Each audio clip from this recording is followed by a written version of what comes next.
Attention rhythm guitar players! Are you bored playing rhythm guitar chords in the same old positions on the guitar? Do you want to know how to blend better when you play with other guitarists?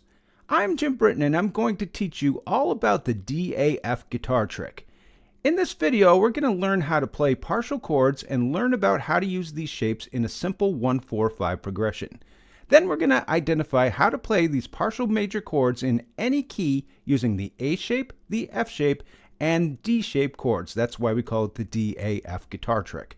We're also going to solidify knowledge of the 1-4-5 chord progressions and learn how to identify the relationship between them, both on the lower strings and also the top 4 strings using partial chords. Now you're going to be experiencing nearly 20 minutes of free content of this course, which is all about the DAF guitar trick, which is available on Udemy, normally for $50.